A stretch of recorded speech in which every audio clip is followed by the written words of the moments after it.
Sa isang tahimik na bayan na napapaligiran ng makakapal na kagubatan at malalawak na palayan, namumuhay ang mga tao ng payapa ngunit may halong takot sa mga kwentong umiikot tungkol sa kababalaghan.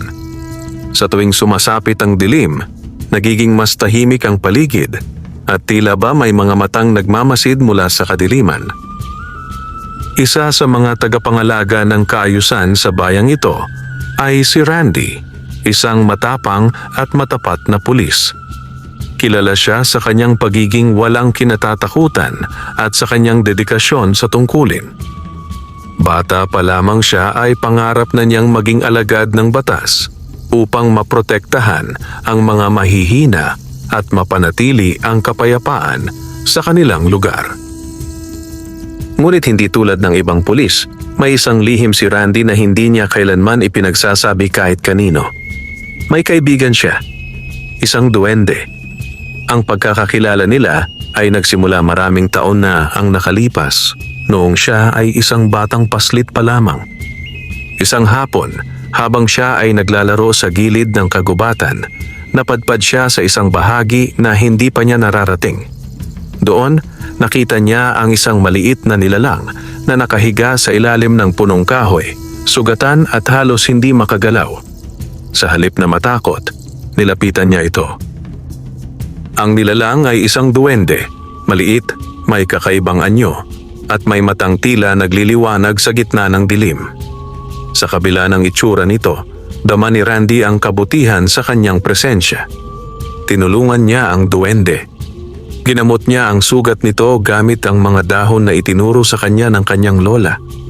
Pinainom niya ito ng tubig at binantayan hanggang sa ito ay makabawi. Ilang araw din niya itong binalikan hanggang sa tuluyang gumaling ang maliit na nilalang. Bilang pasasalamat, ipinakilala ng duwende ang kanyang sarili bilang si Doro. Mula noon, naging magkaibigan sila. Hindi tulad ng mga kwento ng ibang tao tungkol sa mga duwende na mapanakit at mapaghiganti. Si Doro ay mabait, matalino at tapat. Itinuring niya si Randy bilang isang kapatid. Sa tuwing may problema si Randy, laging naroon si Doro upang gabayan siya kahit hindi ito nakikita ng iba. Lumipas ang maraming taon. Lumaki si Randy at tinahak ang landas ng pagiging pulis, habang si Doro naman ay nanatiling tagapangalaga ng lihim ng kagubatan. Paminsan-minsan ay nagkikita pa rin sila, lalo na kapag may kakaibang nangyayari sa paligid. At sa gabing iyon, muling tatawagin si Randy ng kanyang kakaibang kaibigan. Habang siya ay nasa himpilan ng pulisya, tahimik na nagbabantay, may isang ulat na dumating.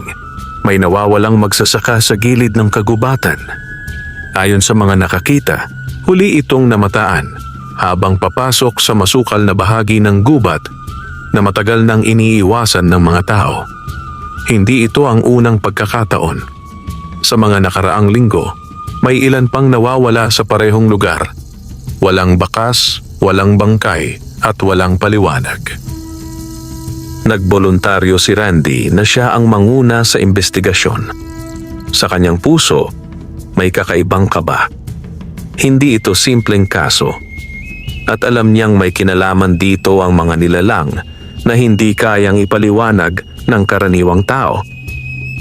Kinagabihan, mag-isa siyang nagtungo sa kagubatan. Bitbit ang kanyang baril at flashlight, dahan-dahan siyang pumasok sa makipot na daan. Ang hangin ay malamig at tila may bulong na dala, habang ang mga puno ay nagsisilbing saksi sa kanyang paglalakbay. Habang siya ay papalalim, biglang nagdilim ang kanyang paligid. Namatay ang kanyang ilaw. At sa gitna ng katahimikan, narinig niya ang isang pamilyar na tinig. "Randy!" Napalingon siya. Mula sa likod ng isang malaking puno, lumitaw ang maliit na anyo ni Doro. Ang kanyang mga mata ay nagliliwanag, ngunit ang kanyang mukha ay puno ng pag-aalala. "May panganib," mahina nitong sabi. Lumapit si Randy. "Ano ang nangyayari dito, Doro?" tanong niya. Huminga ng malalim ang duwende. "May gumising sa isang matagal nang natutulog sa kagubatang ito," sagot nito. Isang nilalang na hindi dapat ginagambala. At ngayon, isa-isa nitong kinukuha ang mga tao. Nanlamig si Randy. Ano ito? Usisa niya. Tumingin si Doro sa kailaliman ng gubat. Isang nilalang na mas matanda pa sa mga puno rito. Bulong niya. At kung hindi ito mapipigilan, hindi lang ang mga nawawala ang magiging problema. Napatingin si Randy sa dilim. Sa unang pagkakataon sa kanyang buhay bilang pulis, naramdaman niya ang takot. Ngunit kasabay nito, naroon din ang kanyang determinasyon. Hindi niya hahayaang may masaktan. At paano natin ito mapipigilan? Tanong niya. Tumingin si Doro sa kanya at sa mga mata nito ay may kakaibang ningning. Hindi mo ito kayang harapin mag-isa, Randy, sabi nito. Ngunit kung magtitiwala ka sa akin, tutulungan kitang labanan ang nilalang na ito. Tahimik na tumango si Randy. Sa gabing iyon, sa gitna ng madilim na kagubatan, nagsimula ang isang laban na hindi lamang tungkol sa batas, kundi sa pagitan ng tao at ng mga nilalang na matagal nang naninirahan sa mundo nang hindi nakikita. At ang pagkakaibigan ng isang pulis at isang duwende ang magiging susi sa pagliligtas ng kanilang bayan. Ngunit hindi pa nila alam na ang tunay na panganib ay mas malapit kaysa sa kanilang inaakala. Nagpatuloy ang kanilang paglalakad sa loob ng kagubatan. Magkatabi ang isang pulis at isang duwende, isang tanawin na hindi kailanman maiisip ng karaniwang tao. Tahimik ang paligid, ngunit ang katahimikang iyon ay may dalang bigat na tila may nagmamasid sa bawat galaw nila. Mahigpit ang hawak ni Randy sa kanyang baril, habang si Doro naman ay palingalinga. Tila sinusuri ang bawat sulok ng kagubatan. Hindi ito normal, bulong ni Doro. Ano ang ibig mong sabihin? Tanong ni Randy. Hindi inaalis ang tingin sa unahan. Ang kagubatan na ito, buhay ito, sagot ng duwende. At kapag may hindi tama, nararamdaman namin iyon. Ngayon, tila ba natatakot mismo ang gubat? Napahinto si Randy. Sa kanyang paligid, napansin niya ang kakaibang pagbabago. Ang mga dahon ay hindi gumagalaw kahit may hangin. Ang mga kuliglig at ibon ay wala. Wala siyang marinig kundi ang kanilang mga yabag. At ang mga nawawala? Tanong niya. Hindi sila basta nawawala, sagot ni Doro. Kinukuha sila. Para saan? Hindi agad sumagot ang duwende. Sa halip, huminto ito at tumingin sa lupa. May bakas, sabi nito. Lumuhod si Randy at tinutukan ng flashlight ang lupa. Doon, nakita niya ang mga bakas ng paa, ngunit hindi ito pangkaraniwan. Malalaki ito, parang sa tao, ngunit may kakaibang hugis. Tila mas mahaba ang mga daliri at mas malalim ang pagkakabaon sa lupa. Hindi ito sa tao, sabi ni Randy. Hindi nga, sagot ni Doro. Biglang may malamig na hangin na dumaan sa kanilang paligid. Napatingin si Randy sa likuran, ngunit wala siyang nakita. Doro, mahina niyang tawag. Ako rin, nararamdaman ko, sagot ng duwende. Dahan-dahan silang nagpatuloy sa paglalakad hanggang sa makarating sila sa isang maliit na clearing sa gitna ng kagubatan. Doon, nakita nila ang isang bagay na nagpahinto sa kanila. May nakahandusay sa lupa. Isang lalaki. Agad na lumapit si Randy. Ang lalaki ay walang malay, maputla, at halos hindi humihinga. Nakilala niya ito. Isa ito sa mga magsasakang nawawala. Buhay pa siya, sabi ni Randy habang sinusuri ang pulso nito. Ngunit may kakaiba.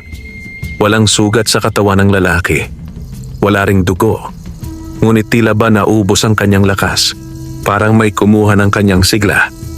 Hindi ito simpleng pag-atake, sabi ni Doro. Ano ang ginawa sa kanya? Tanong ni Randy. Kinain ang kanyang lakas, sagot ng duwende. Hindi ang katawan, kundi ang enerhiya niya. Napakunot ang noo ni Randy. May ganun bang nilalang? Meron, sagot ni Doro. At sila ang pinakadelikado. Hindi mo sila basta-basta mapapatay. Biglang may narinig silang kaluskos mula sa kabilang dulo ng clearing. Pareho silang napalingon.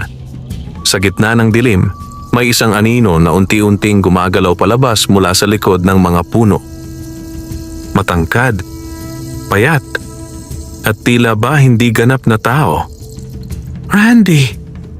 Mahina ngunit mading sabi ni Doro, huwag kang gagalaw. Ngunit huli na. Napatingin ang nilalang sa kanila. Ang mga mata nito ay kumislap sa dilim, maputla at walang buhay. Dahan-dahan itong lumakad palapit. Tumayo si Randy at itinutok ang baril. Huminto ka! Sigaw niya. Ngunit hindi ito tumigil. Sa halip, ngumiti ito. Isang ngiting hindi pang tao. Biglang tumakbo ang nilalang patungo sa kanila ng napakabilis. Pumutok ang baril ni Randy. 1 beses, 2 beses, 3 beses. Ngunit parang walang epekto. Tumalon si Doro sa balikat ni Randy. Hindi uubra ang bala, sigaw nito.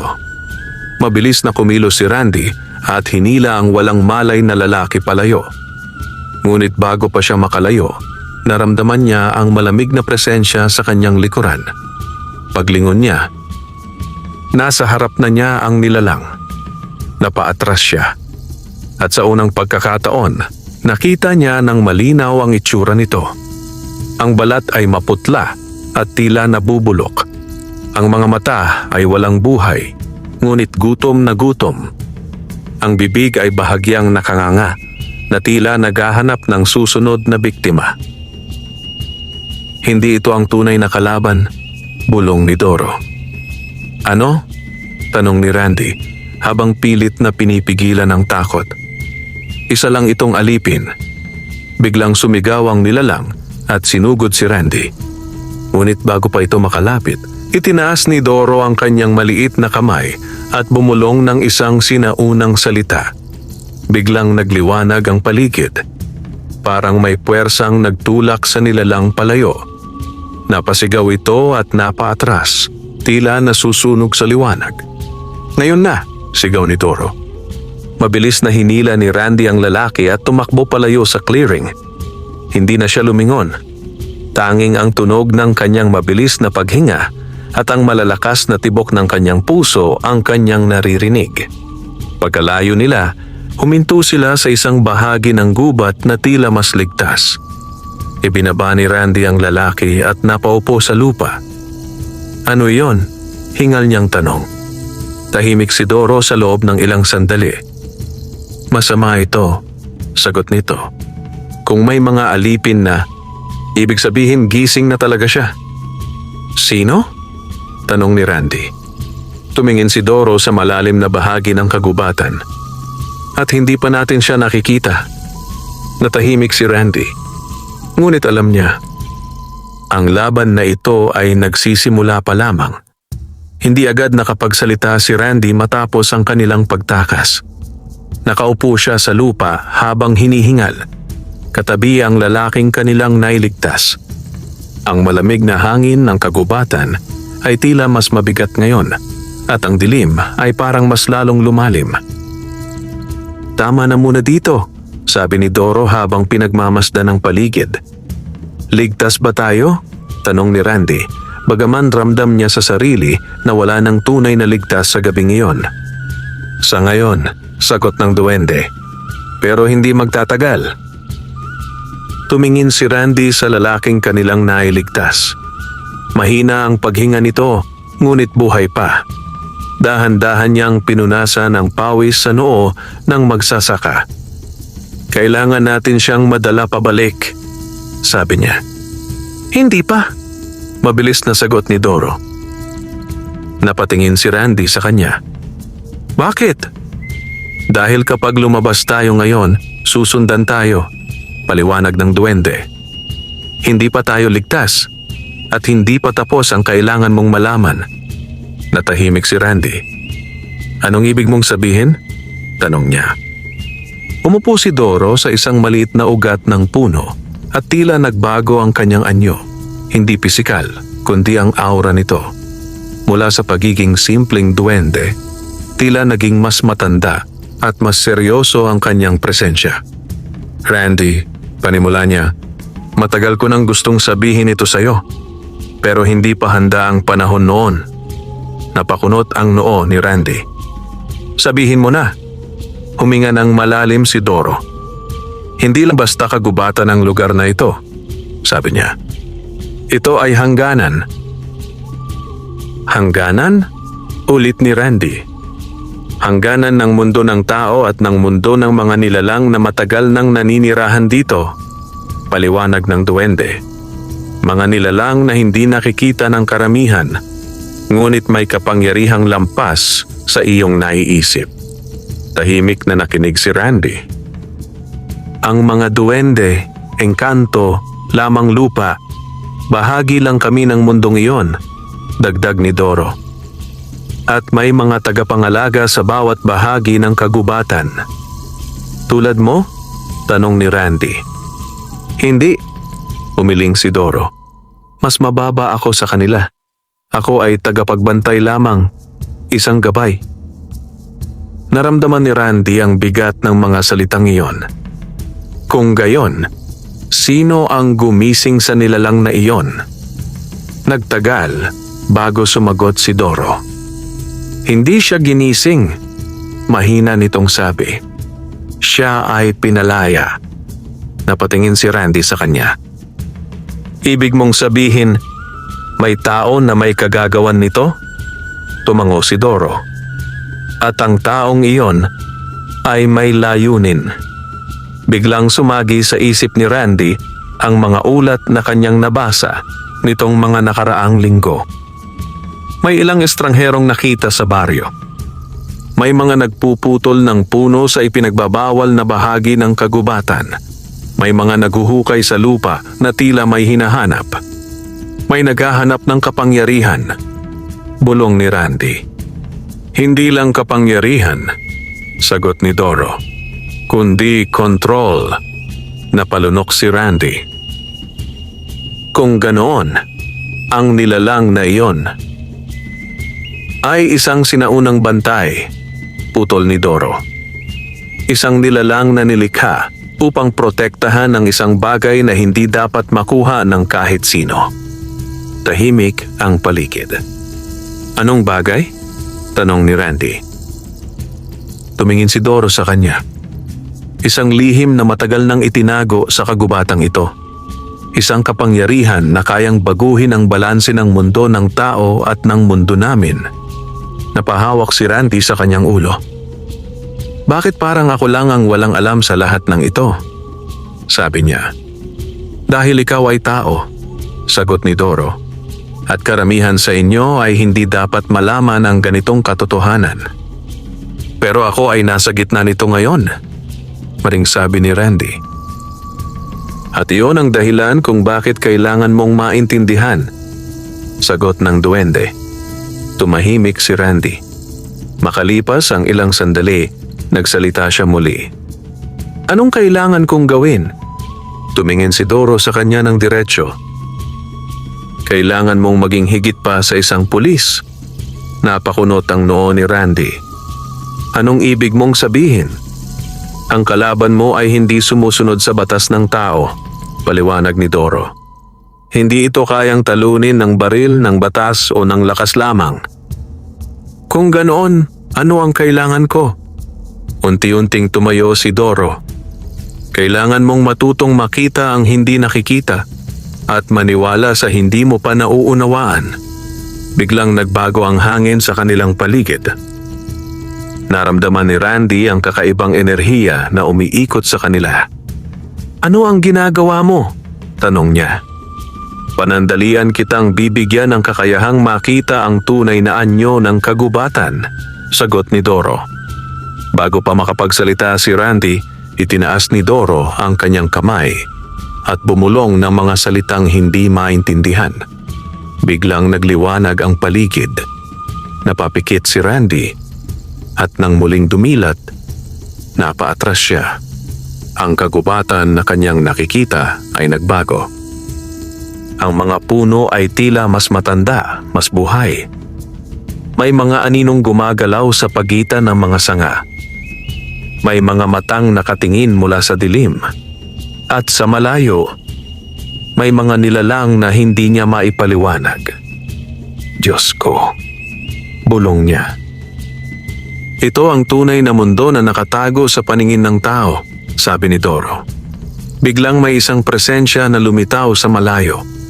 Mas malaki, mas mabigat, mas nakakatakot. Napalingon si Doro. Hindi maganda ito, sabi niya. Ano na naman? Tanong ni Randy. Ramdam niya tayo, sagot ng duwende.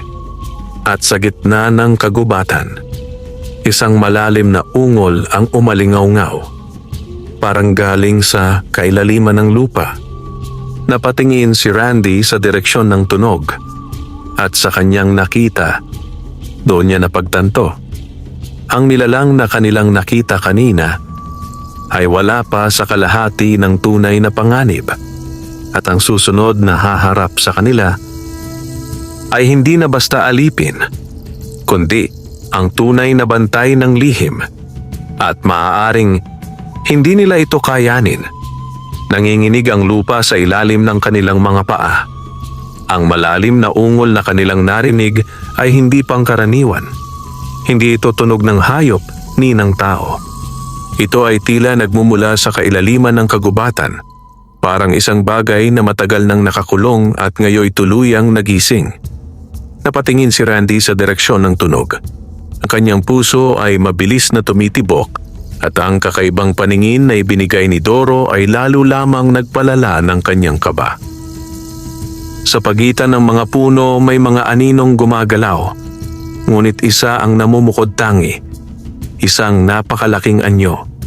Dahan-dahan itong umuusad at sa bawat galaw nito ay tila sumasabay ang pagyanig ng lupa. Doro, mahina niyang tawag.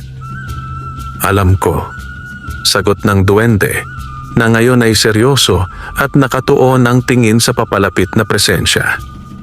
Ano iyon? Huminga ng malalim si Doro. Iyan ang tunay na bantay, sabi nito. Ang sinaunang nilalang na matagal nang nagbabantay sa lihim ng kagubatan. Habang papalapit ang nilalang, unti-unting lumilinaw ang anyo nito sa paningin ni Randy. Hindi ito ganap na hayop. Hindi rin tao. Ang katawan nito ay tila pinaghalong ugat ng puno at laman na may balat na parang tuyong kahoy ngunit gumagalaw na tila buhay. Ang mga braso nito ay mahahaba at baluktot parang mga sanga at ang mga mata nito, kung mata nga iyon, ay kumikislap na parang nagbabagang uling. Sa bawat hakbang nito, ang paligid ay tila yumuyuko. Hindi ito dapat ginagalit, bulong ni Doro. Ngunit huli na. Huminto ang nilalang sa harap nila. Tahimik. Ngunit ang presensya nito ay sapat na upang mapahinto ang paghinga ni Randy. Parang may bigat sa hangin na pumipigil sa kanyang katawan na kumilos. Biglang nagsalita si Doro, ngunit hindi sa wikang naiintindihan ni Randy.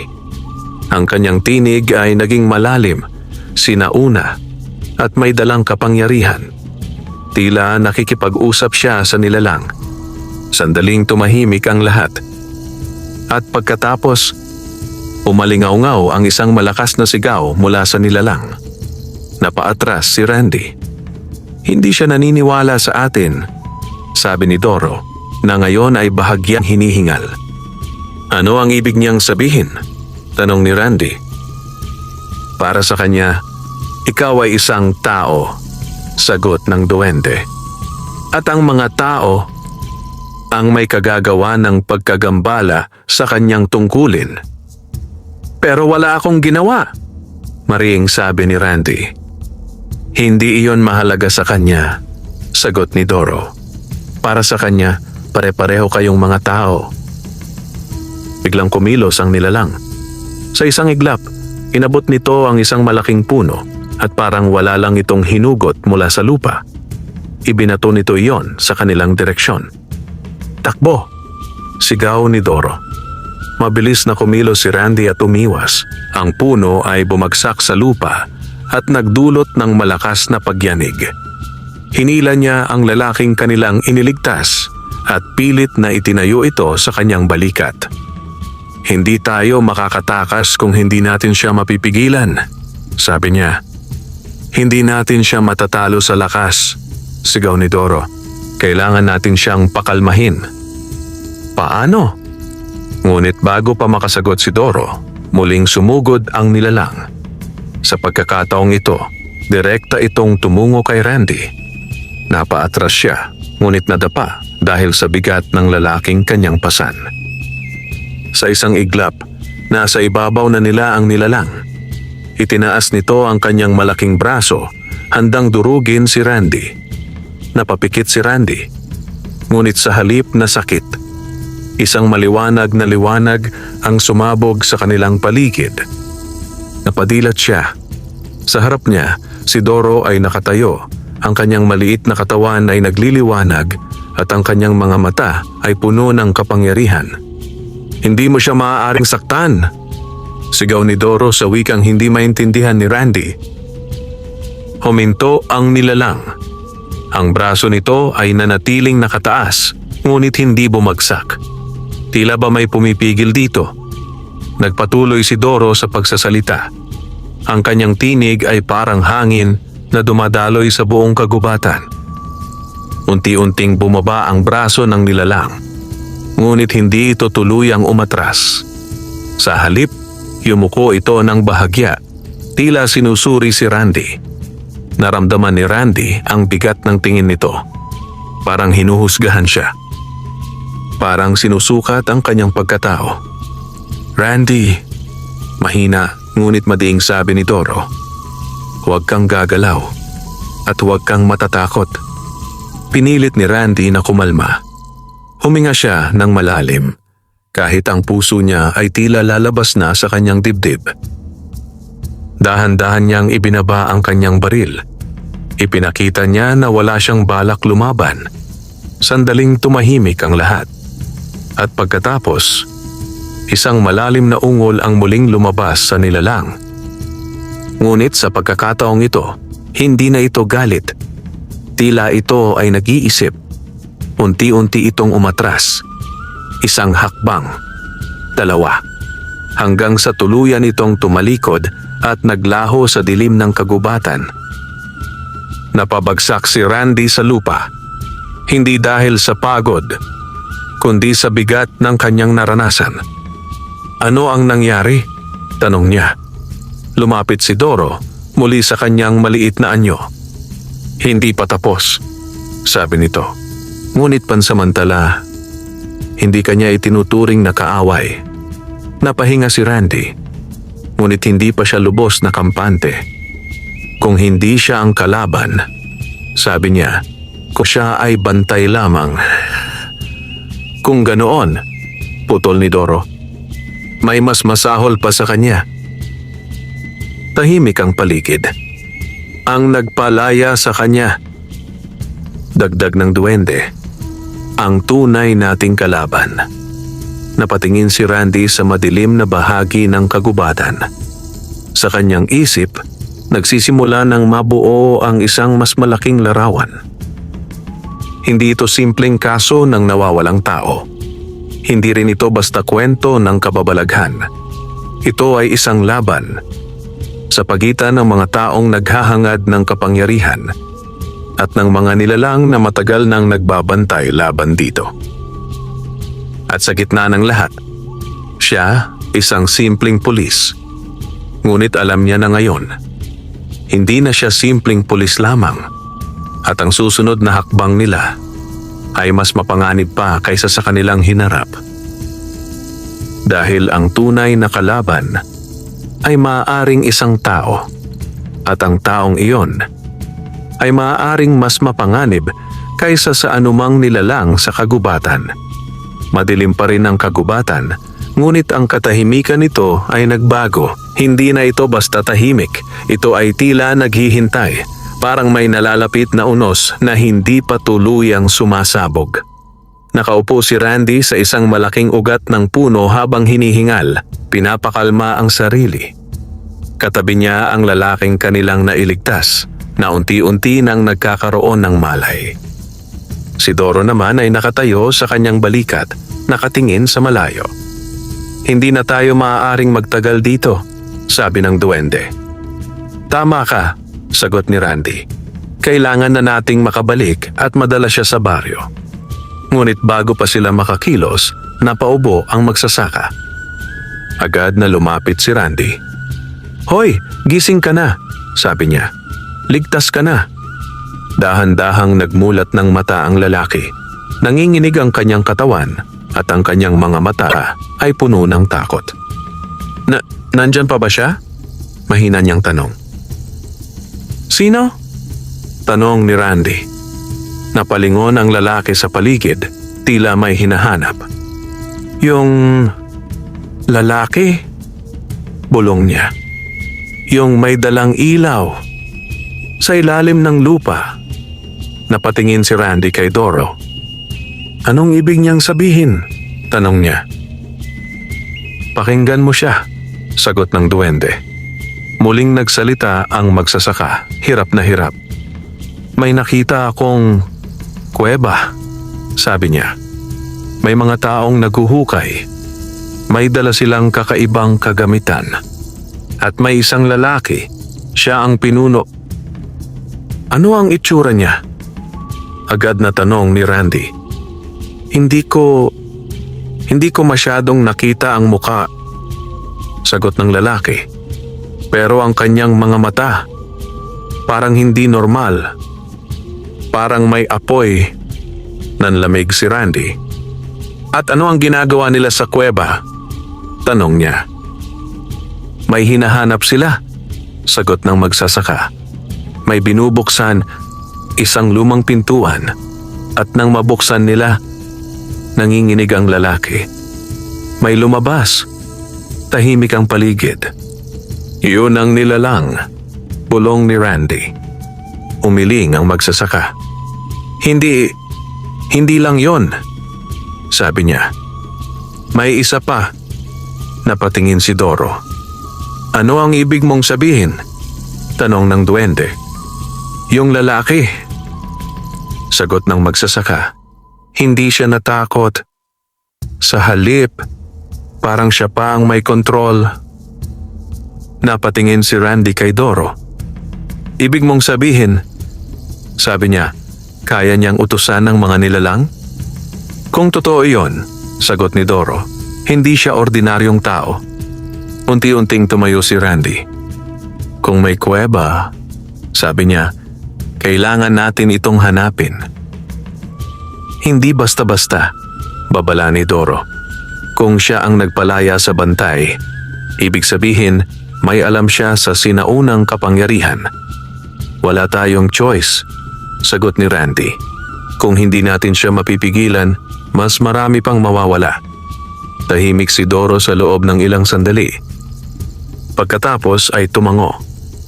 "Kung ganoon," sabi nito, "kailangan natin ng tulong." "Tulong?" tanong ni Randy. "May iba pang nilalang sa kagubatan na hindi tulad ng bantay," paliwanag ni Doro. "May mga nilalang na maaaring kakampi natin kung mapapayag natin sila." Napaisip si Randy. "Magtiwala sa mga nilalang na hindi ko kilala," bulong niya. "Tulad ng pagtitiwala mo sa akin noon," sagot ni Doro. Napangiti ng bahagya si Randy. "Tama ka." Bigla niyang inalalayan ang magsasaka. "Kailangan muna natin siyang mailabas dito," sabi niya. "Pagkatapos, babalik tayo." Habang papalabas sila ng kagubatan, ramdam ni Randy ang bigat ng kanilang misyon. Ang bawat hakbang ay tila papalapit sa isang bagay na hindi na nila kayang iwasan. Pagdating nila sa gilid ng baryo, sinalubong sila ng ilang residente. "Nandito na sila!" sigaw ng isa. Agad na kinuha ng mga tao ang magsasaka at dinala sa kanyang pamilya. May mga luha, may mga yakap, at may halong takot sa mga mukha ng mga tao. Lumapit ang kapitan ng baryo kay Randy. "Anong nangyari?" tanong nito. Tumingin si Randy sa kanya. "Hindi ito simpleng pagkawala," sagot niya. "May taong may ginagawa sa loob ng kagubatan at may mga nilalang na nasasangkot." Nagkatinginan ng mga tao. "Anong ibig mong sabihin?" tanong ng kapitan. Sandaling nag-isip si Randy. Hindi niya maaaring sabihin ang lahat. Hindi pa. "May ilegal na operasyon sa loob ng kagubatan," sagot niya. "At delikado ito. Kailangan nating iwasan muna ang lugar." Tumango ang kapitan, bagaman halatang may pagdududa. "Mag-iingat kami," sabi nito. Tumalikod si Randy at naglakad palayo. Sumunod si Doro, tahimik. "Nagsinungaling ka," sabi ng duwende. "Hindi ka sinungalingan," sagot ni Randy. "Hindi lang buong katotohanan." "Bakit?" Huminto si Randy at tumingin sa kagubatan. "Dahil kung malaman nila ang lahat," sabi niya, "baka lalo lang silang matakot at baka gumawa sila ng bagay na lalo pang magpapalala ng sitwasyon." Tahimik si Doro. Pagkatapos ay tumango. "May punto ka." "Ngayon," sabi ni Randy, "sabihin mo sa akin, sino ang makakatulong sa atin?" Ngumiti ng bahagya si Doro. "May isang nilalang sa kailaliman ng kagubatan," sabi nito. "Matanda, matalino, at hindi basta nagtitiwala sa tao." "Sino siya?" "Isang tagapayo ng mga nilalang," sagot ni Doro. "Tinatawag siya ng iba bilang ang matandang tagabantay." Napakunot ang noo ni Randy. "At paano natin siya mahahanap?" Tumingin si Doro sa malalim na bahagi ng kagubatan. "Hindi siya hinahanap," sabi nito. "Siya ang nagpapakita kung karapat-dapat ka." Tahimik si Randy. Ngunit sa kanyang loob, handa na siya. Handa siyang harapin ang kahit ano. Para sa kanyang tungkulin. Para sa mga taong nawawala. At para sa katotohanan na unti-unti niyang natutuklasan. Ngunit hindi pa niya alam na ang susunod nilang makikilala ay magbabago sa lahat ng kanyang paniniwala at maaaring maglagay sa kanya sa pagitan ng dalawang mundong hindi na maaaring paghiwalayin. Kinabukasan, bago pa sumikat ang araw, muling bumalik si Randy sa gilid ng kagubatan. Tahimik ang baryo at ang mga tao ay tila nag-aatubiling lumabas ng kanilang mga bahay. Ang takot ay unti-unting kumakalat kahit wala pang nakakaalam ng buong katotohanan. Nakatayo si Randy, nakatanaw sa masukal na kagubatan. Sa kanyang dibdib ay may halong kaba at determinasyon. "Handa ka na ba?" tanong ni Doro mula sa kanyang balikat. "Wala na akong ibang pagpipilian," sagot ni Randy. Tumango si Doro. "Kung ganoon, sundan mo lang ako. Pero tandaan mo, hindi lahat ng makikita mo ay dapat mong galawin o kausapin." Pumasok sila sa kagubatan. Sa bawat hakbang, nararamdaman ni Randy na iba ang pakiramdam ng lugar kumpara kagabi. Hindi na ito basta madilim. Tila mas malalim, mas misteryoso. Ang mga puno ay tila mas matataas at ang hangin ay may kakaibang lamig. "Malapit na tayo," bulong ni Doro. "Paano mo nalalaman?" tanong ni Randy. "Ramdam ko siya," sagot ng duwende. Habang papalalim sila, napansin ni Randy ang kakaibang pagbabago sa paligid. May mga batong nakahanay na tila may kahulugan. May mga ugat ng puno na parang bumubuo ng mga hugis na hindi pangkaraniwan.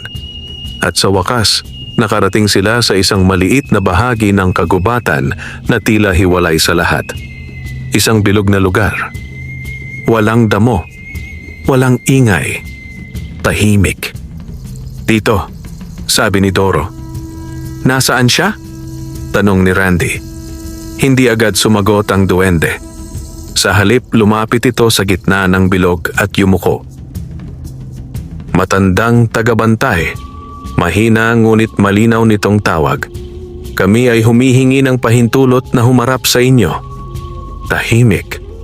Walang sumagot. Napatingin si Randy sa paligid. Sigurado ka bang nandito siya? Bulong niya.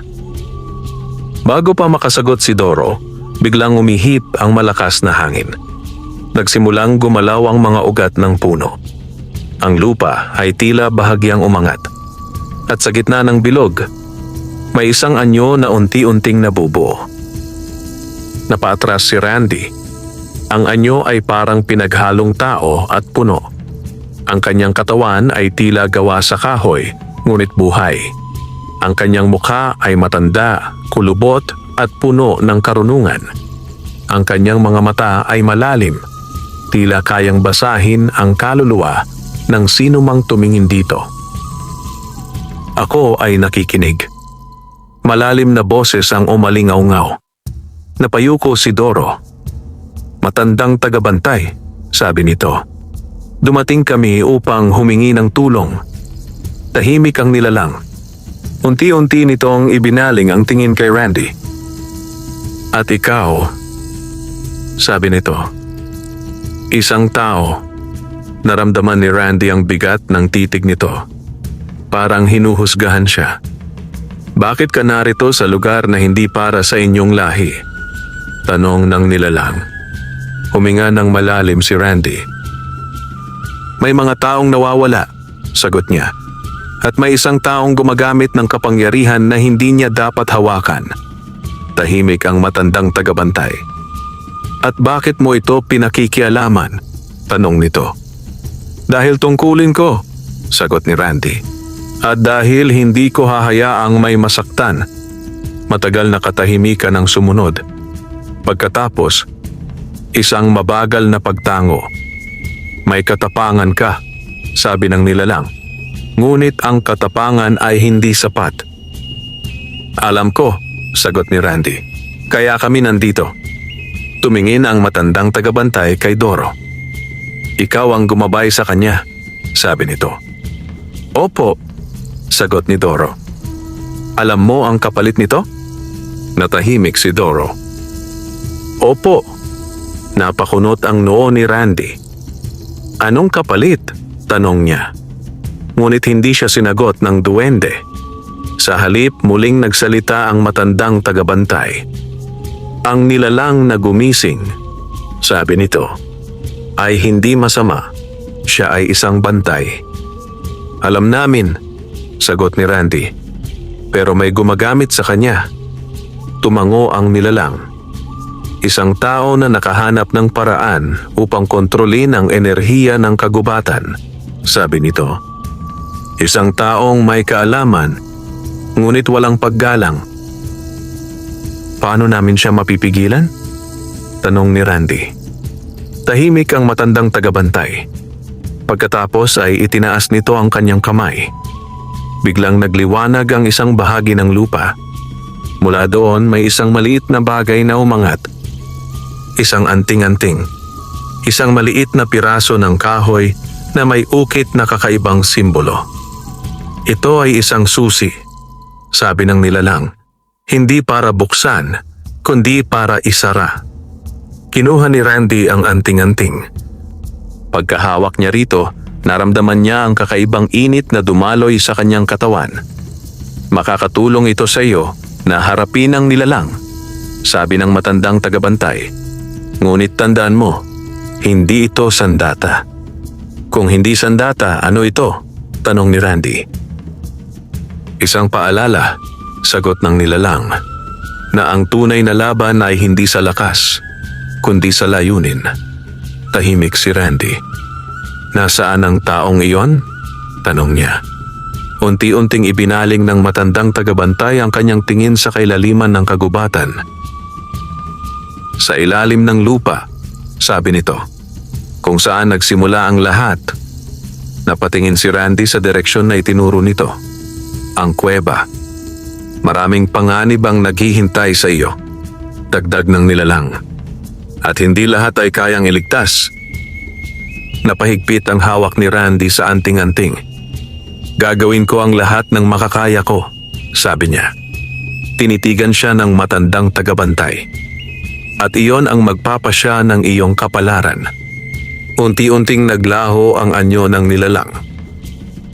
Bumalik ang katahimikan. Napatingin si Randy kay Doro. Anong ibig niyang sabihin tungkol sa kapalit? Tanong niya. Hindi agad sumagot si Doro. Sa halip, tumingin ito sa malayo. May mga bagay na mas mabuting hindi muna sabihin. Mahina nitong sagot. Napakunot ang noo ni Randy. Ngunit hindi na siya nagtanong pa. Sa halip, tumingin siya sa direksyon ng kuweba.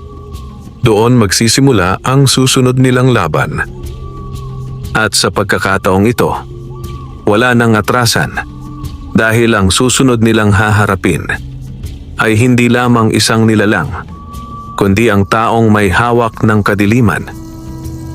Sumapit ang gabi bago muling bumalik sina Randy at Doro sa kailaliman ng kagubatan. Hindi na sila nag-aksaya ng oras. Ang bawat sandali ay mahalaga at alam nilang maaaring may panibagong biktima na naman kung sila'y mabibigo. Tahimik ang paligid habang sila'y naglalakad. Ngunit sa pagkakataong ito, hindi na basta katahimikan ang nararamdaman ni Randy, kundi isang mabigat na presensya na tila humihila sa kanila papalapit sa isang hindi maiiwasang kapalaran. Malapit na tayo, bulong ni Doro. Mahigpit ang hawak ni Randy sa anting-anting na ibinigay ng matandang tagabantay. Ramdam niya ang init nito, na tila nagbibigay sa kanya ng kakaibang lakas. Hindi pisikal, kundi lakas ng loob. Handa ka na ba? Tanong ni Doro. Huminga ng malalim si Randy. Hindi ko alam, sagot niya. Pero kailangan kong maging handa. Sa wakas, narating nila ang bungad ng kuweba. Ito ay nakatago sa likod ng makakapal na ugat ng puno na tila sinadyang itago mula sa mata ng tao. Ngunit ngayon, may mga bakas ng pagkagambala, mga putol na sanga, bakas ng paa at mga kagamitan na iniwan ng mga taong naroon. Dito sila pumasok, sabi ni Randy. At dito rin natin haharapin ang katotohanan, sagot ni Doro. Pumasok sila sa loob. Madilim, malamig, at may kakaibang amoy, parang pinaghalong lupa at isang bagay na nabubulok. Binuksan ni Randy ang kanyang flashlight. Ang ilaw ay tumama sa pader ng kuweba na may mga ukit na hindi pangkaraniwan, mga simbolo, mga sinaunang marka. Hindi ito gawa ng tao, sabi ni Randy. Hindi nga, sagot ni Doro. Mas matanda pa ito sa anumang alam mo. Habang papalalim sila, napansin nila ang mga kagamitan. Mga pala, ilaw, at ilang kahon na tila naglalaman ng kung ano-ano. May mga bakas din ng dugo. Napahinto si Randy. May nasaktan dito, sabi niya. O may isinakripisyo, dagdag ni Doro. Biglang may narinig silang tinig. Mababa, malamig, at puno ng awtoridad. Akala ko, hindi na kayo babalik. Napalingon si Randy. Sa dulo ng kuweba, may isang liwanag. At sa gitna nito, isang lalaki, matangkad, payat, at ang kanyang mga mata ay kumikislap na parang apoy. Siya na yon, bulong ni Doro. Humakbang si Randy palapit. Pulis ako, sabi niya. Sumuko ka na. Ngumiti ang lalaki. Pulis? Ulit niya. Sa tingin mo ba may silbi ang batas ninyo dito? Napahigpit ang hawak ni Randy sa kanyang baril. May mga taong nawawala, sabi niya, at ikaw ang may kagagawan nito. Hindi sila nawawala, sagot ng lalaki. Pinili sila. Para saan? Tanong ni Randy. Lumawak ang ngiti ng lalaki. Para sa isang mas dakilang layunin. Tahimik ang kuweba. Matagal ko nang pinag-aralan ang lugar na ito, patuloy ng lalaki. Ang kapangyarihan na nakatago dito, Hindi ito dapat manatiling lihim. Hindi mo naiintindihan ang pinaglalaroan mo, sabi ni Doro. Napatingin ang lalaki sa kanya. Isang duwende, sabi nito. Ikaw pala ang gumagambala sa aking plano. Hindi ito plano, sagot ni Doro. Ito ay pagkawasak. Pagkawasak? Ngumiti ang lalaki. Hindi. Ito ay pagbabago. Biglang itinaas ng lalaki ang kanyang kamay. Mula sa likod niya, may mga aninong gumalaw. Ang mga nilalang na nakita ni Randy noon, ang mga alipin, ay lumabas mula sa dilim. Hindi ka namin hahayaang magpatuloy, sabi ni Randy. Hindi mo ako mapipigilan, sagot ng lalaki. Biglang sumugod ang mga nilalang. Agad na pumutok ang baril ni Randy, ngunit tulad ng dati, tila walang epekto ang mga bala. Randy, sigaw ni Doro, gamitin mo ang anting-anting. Agad itong hinawakan ni Randy. Sa sandaling iyon, nagliwanag ang anting-anting. At sa unang pagkakataon, ang mga nilalang ay napaatras. Hindi, bulong ng lalaki. Hindi dapat, ngunit hindi siya natapos. Mula sa kailaliman ng kuweba, muling umalingaw-ngaw ang malalim na ungol. Mas malakas, mas mabigat. Napalingon ang lahat. At dumating na siya, mahina, ngunit may ngiting sabi ng lalaki. Mula sa dilim, lumabas ang sinaunang bantay. Mas malaki, mas mabagsik. At ngayon, tila hindi na ito mapigilan. Hindi na siya kontrolado, bulong ni Doro. Napatingin si Randy sa lalaki. Ano ang ginawa mo? Sigaw niya. Ngumiti ang lalaki, ngunit sa pagkakataong ito, may halong kaba. Pinuksan ko ang pintuan, sagot niya. Ngunit, tila may iba pang nagising. Ang bantay ay umungal. At sa isang iglap, sumugod ito. Ngunit hindi kay Randy, kundi sa lalaki. Napaatras ang lalaki. Hindi! Sumunod ka sa akin! Sigaw niya. Ngunit hindi ito nakinig. Randy! Sigaw ni Doro. Ito na ang pagkakataon. Isara mo ang pinagmulan. Napatingin si Randy sa likod ng lalaki. Doon, may isang malaking batong pintuan na bahagyang nakabukas. Mula rito, lumalabas ang madilim na enerhiya. Tumakbo si Randy. Habang sa likod niya ay nagaganap ang labanan sa pagitan ng bantay at ng lalaking may ambisyon. Sa bawat hakbang, nararamdaman niya ang bigat ng responsibilidad. At habang papalapit siya sa pintuan, alam niyang ito na ang sandali. Ang sandali na magpapasya. Kung ang kadiliman ay mananatili o tuluyang mawawala. Tumakbo si Randy patungo sa malaking batong pintuan habang sa kanyang likuran ay umuugong ang banggaan ng kapangyarihan, ang sinaunang bantay laban sa taong naghangad ng kontrol sa hindi niya nauunawaan. Ang bawat hakbang ni Randy ay tila mabigat, hindi dahil sa pagod, kundi dahil sa lakas ng enerhiyang lumalabas mula sa pintuan. Parang may humihila sa kanya. Pinipigilan siyang makalapit. Randy! Sigaw ni Doro mula sa kanyang balikat. Huwag kang titigil. Pinilit ni Randy ang sarili. Mahigpit niyang hinawakan ang anting-anting na ngayon ay nagliliwanag ng mas maliwanag kaysa dati. Ramdam niya ang init nito na tila lumalaban sa malamig na puwersa na nagmumula sa pintuan. Sa wakas, narating niya ito. Ang pintuan ay napakalaki, yari sa batong may mga ukit na simbolo. Mga simbolong tila kumikilos sa kanyang paningin. Ang siwang nito ay naglalabas ng maitim na usok na may halong kakaibang liwanag. Ano ang gagawin ko? Tanong ni Randy. Idikit mo ang anting-anting sa gitna ng pintuan, sagot ni Doro. Ganun lang? Hindi, sagot ng duwende. Kailangan mong paniwalaan ang dahilan kung bakit mo ito ginagawa. Napatingin si Randy sa anting-anting. Naalala niya ang mga nawawalang tao, ang takot ng baryo, ang responsibilidad niya bilang pulis, at ang pagkakaibigan nila ni Doro para sa kanila. Bulong niya.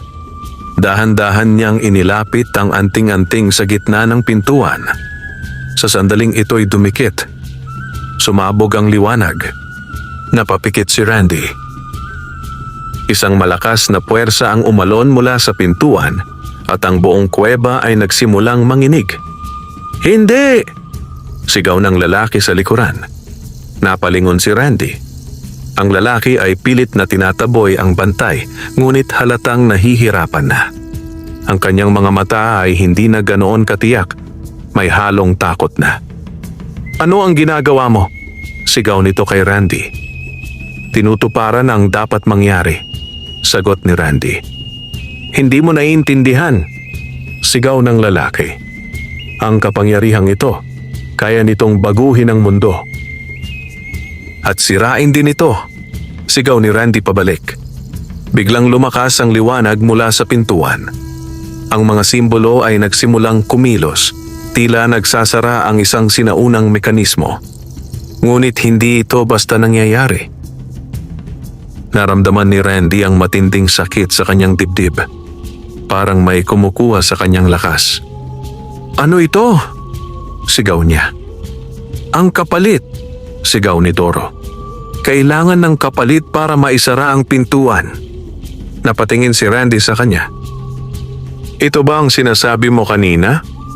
Hindi makasagot si Doro. Dahil alam niyang tama iyon. Napahawak si Randy sa kanyang dibdib. "Gaano kalaki ang kapalit?" tanong niya. Tahimik si Doro. At sa katahimikang iyon, nakuha ni Randy ang sagot. "Hindi ako pwedeng mamatay dito," bulong niya.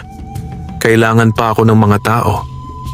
"Hindi kita papayagan," sabi ni Doro, na ngayon ay may lungkot sa tinig. Ngunit patuloy ang paghigop ng enerhiya. Unti-unting nangihina si Randy. Sa likuran nila, ang lalaki ay sumisigaw na. "Huwag mong isara yan," sigaw nito. "Hindi pa tapos ang plano ko." Ngunit hindi na siya pinapansin ni Randy. Sa halip tumingin siya kay Doro. "Kung may paraan," sabi niya, "sabihin mo na ngayon." Tahimik si Doro.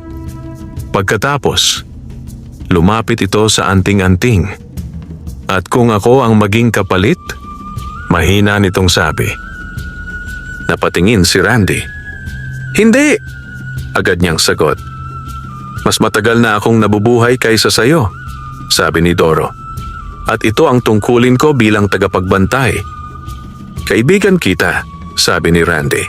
"Hindi kita isasakripisyo." "At ikaw ang may kakayahang magpatuloy sa laban na ito," sagot ni Doro. Biglang lumakas ang pagyanig ng kuweba. Ang bantay ay muling umungal. At sa isang iglap, tinamaan nito ang lalaki. Napahandusay ang lalaki sa lupa. Hindi ganito," mahina nitong sabi. Unti-unting naglalaho ang kanyang lakas. Samantala, si Randy ay halos hindi na makatayo. "Wala na tayong oras," sabi ni Doro. Tumingin ito kay Randy. "At ito na ang kapalit." Bago pa makapagsalita si Randy, hinawakan ni Doro ang anting-anting. Biglang sumiklab ang liwanag. "Doro!" sigaw ni Randy. Ngunit huli na. Ang maliit na duwende ay napalibutan ng liwanag at ang kanyang anyo ay unti-unting naglalaho. "Alalahanin mo," mahina nitong sabi, "hindi lahat ng laban ay kailangang tapusin ng lakas." Unti-unti itong naglaho. Kasabay nito, tuluyang nagsara ang pintuan. Nawala ang madilim na enerhiya. Tumahimik ang kuweba at ang sinaunang bantay ay tumigil. Dahan-dahan itong umatras at sa huling pagkakataon, tumingin ito kay Randy. Hindi na ito galit. Parang may pag-unawa. Pagkatapos, Naglaho ito sa dilim.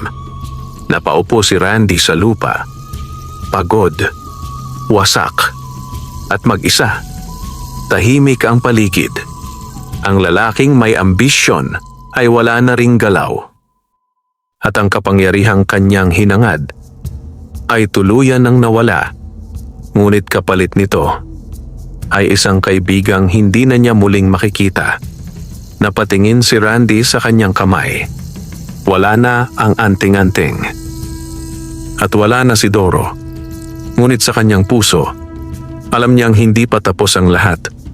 Dahil ang sakripisyong iyon ay may dahilan at siya ang kailangang magpatuloy. Tahimik ang kuweba. Ang dating umuugong na kapangyarihan ay naglaho at ang naiwan ay isang malamig at mabigat na katahimikan. Nakaupo si Randy sa lupa, hawak ang kanyang dibdib, pilit inuunawa ang lahat ng nangyari. Wala na si Doro. Ang katotohanan iyon ang pinakamahirap tanggapin. Unti-unti siyang tumayo, bagaman mabigat ang kanyang pakiramdam. Napatingin siya sa lugar kung saan nagsara ang pintuan. Wala nang bakas ng siwang, wala nang madilim na usok. Parang hindi ito kailanman nagbukas. Ngunit alam niyang totoo ang lahat. Napalingon siya sa lalaking nakahandusay sa lupa. Lumapit siya at sinuri ito. Wala na itong buhay. Ang mukha nito ay hindi na puno ng kumpiyansa, kundi ng takot. Tila huli na nitong naunawaan ang bigat ng kanyang ginawa. Natapos din. Bulong ni Randy. Ngunit hindi niya naramdaman ang tagumpay. Sa halip, lungkot. Dahan-dahan siyang naglakad palabas ng kuweba. Ang bawat hakbang ay tila mas mabigat kaysa dati. Wala na ang tinig ni Doro na gumagabay sa kanya. Wala na ang maliit na kaibigan na palaging nasa kanyang balikat.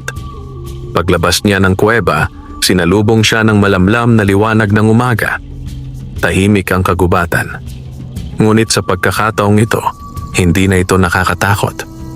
Sa halip, tila ba may kapayapaan. Napatingin si Randy sa paligid. At ito na ang kapalit, mahina niyang sabi. Bigla niyang naramdaman ang isang banayad na hangin na dumampi sa kanyang pisngi. Napapikit siya sandali. At sa kanyang isip, tila may narinig siyang pamilyar na tinig. Hindi ka nag-iisa? Napadilat siya. Ngunit wala siyang nakita. Tahimik muli ang paligid. Nagpatuloy siya sa paglalakad pabalik sa baryo.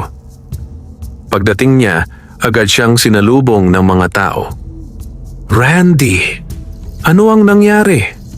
Tanong ng kapitan. Tumingin si Randy sa kanila. Natapos na, sagot niya. Wala nang dapat ikatakot. Nagkatinginan ng mga tao. Sigurado ka ba? Tanong ng isa. Tumango si Randy. Oo. Unti-unting gumaan ang mukha ng mga tao. May ilan na napaluha. May ilan na nagpasalamat. Ngunit si Randy, nanatiling tahimik. Hindi niya kayang ipaliwanag ang lahat. Hindi nila mauunawaan. At marahil, hindi na kailangan. Lumipas ang mga araw. Bumalik sa normal ang baryo. Wala nang nawawala. Wala nang kakaibang nangyayari sa kagubatan. Ngunit para kay Randy, hindi na muling naging normal ang lahat. Sa tuwing pupunta siya sa gilid ng kagubatan, naaalala niya ang lahat. Ang laban, ang nilalang, at higit sa lahat, si Doro. Isang gabi, muli siyang nagtungo sa lugar kung saan sila unang nagkita. Tahimik ang paligid. Umupo siya sa ilalim ng puno. Doro, mahina niyang tawag. Walang sumagot. Ngunit hindi siya umalis. Nanatili siya roon, tahimik. Umaasang kahit papaano ay mararamdaman niyang muli ang presensya ng kanyang kaibigan. Makalipas ang ilang sandali, may isang maliit na liwanag ang lumitaw sa harap niya. Napatingin siya. Isang munting kislap, parang alitap-tap. Ngunit iba, mas maliwanag, mas pamilyar. Dahan-dahan itong lumapit sa kanya at huminto sa kanyang harapan. Hindi ito nagsalita, ngunit sa kanyang puso may isang pakiramdam, isang kapayapaan, isang mensahe na tila nagsasabing hindi pa tuluyang nawawala ang lahat. Ngunit hindi pa niya lubos na nauunawaan. Hindi pa niya alam kung ano ang ibig sabihin nito. At marahil, malalaman niya sa tamang panahon dahil ang kwento niya ay hindi pa nagtatapos. At ang liwanag sa gitna ng dilim ay nagsisimula pa lamang muling magningning. Lumipas ang mga linggo matapos ang nangyari sa kuweba. Unti-unting bumalik sa dating sigla ang baryo. Ang mga tao ay muling nagtanim, naglakad ng walang takot at muling nagtawanan sa gitna ng araw. Ang kagubatan na minsang kinatatakutan ay muling naging bahagi ng kanilang pang-araw-araw na buhay. Ngunit may paggalang na ngayon na mas malalim kaysa dati. Si Randy ay nanatiling tahimik. Ginampanan pa rin niya ang kanyang tungkulin bilang pulis, ngunit may nagbago sa kanya. Ang kanyang mga mata ay tila mas malalim na ngayon, mas mapagmatsyag. Parang may nakikita siyang hindi na kayang makita ng iba. Sa tuwing siya ay nagpapatrolya sa gilid ng kagubatan, hindi niya maiwasang maalala ang lahat. Ang laban. Ang sinaunang bantay at ang sakripisyo ni Doro. Ngunit sa kabila ng lungkot, may kakaibang kapayapaan. Isang hapon, habang siya ay naglalakad malapit sa lugar kung saan sila unang nagkita ni Doro, muling sumagi sa kanyang paningin ang maliit na liwanag na kanyang nakita noong gabi. Huminto siya. Ang liwanag ay naroon muli. Dahan-dahan itong gumagalaw, tila inaanyayahan siyang sundan ito. Hindi nagdalawang isip si Randy. Sinundan niya ito papasok sa kagubatan. Habang siya ay papalalim, napansin niya ang kakaibang pagbabago sa paligid. Ang mga puno ay tila mas buhay, ang hangin ay mas malinaw, at ang bawat hakbang ay may dalang pakiramdam na siya ay inaasahan. Sa wakas, narating niya ang isang maliit na clearing, at sa gitna nito, ang matandang tagabantay. Muling nabuo ang anyo nito mula sa lupa at mga ugat. "Bumalik ka," sabi nito. Tumango si Randy. "May kailangan pa akong malaman," sagot niya. Tumingin ang nilalang sa kanya. "At handa ka na bang tanggapin ang katotohanan?" Huminga ng malalim si Randy. "Oo." Tahimik ang paligid. Pagkatapos ay itinaas ng matandang tagabantay ang kanyang kamay. Ang maliit na liwanag ay lumapit kay Randy. At sa sandaling ito ay humawak sa kanyang dibdib. Biglang nagliwanag ang kanyang paligid. Napapikit siya. At nang muli siyang dumilat, may nakita siyang pangitain. Isang maliit na duwende. Nakangiti. Si Doro. "Kaibigan," bulong ni Randy.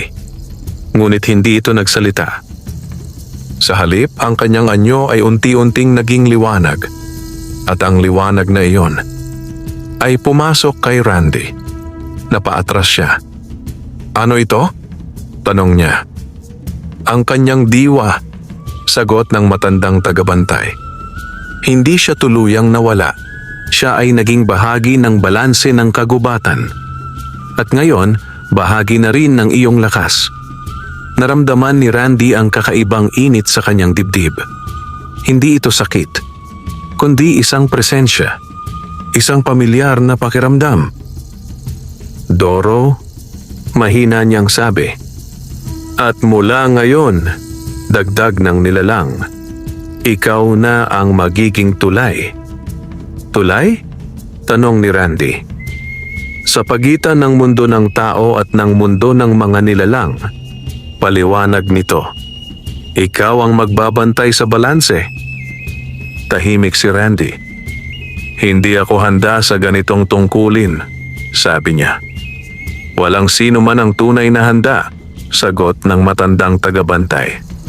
"Ngunit ikaw ang pinili, hindi dahil sa lakas mo, kundi dahil sa puso mo. Napayuko si Randy.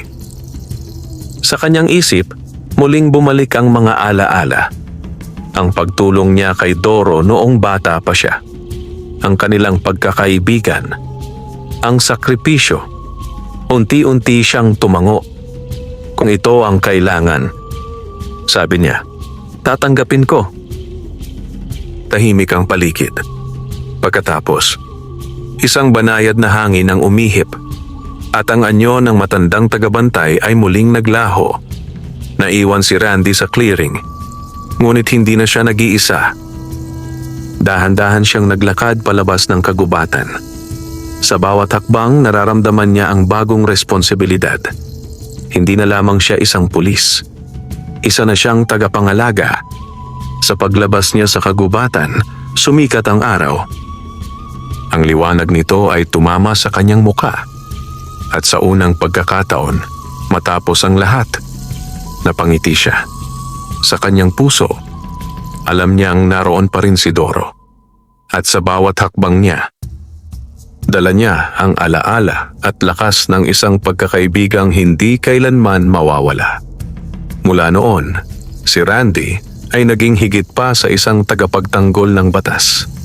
Siya ay naging bantay ng balanse. Isang tahimik na tagapag-ingat ng lihim. At sa bawat dilim na susubok bumalot sa mundo, may isang liwanag na handang sumalubong dito. Ang liwanag ng isang pulis at ng isang duwendeng hindi kailanman tuluyang nawala. Wakas,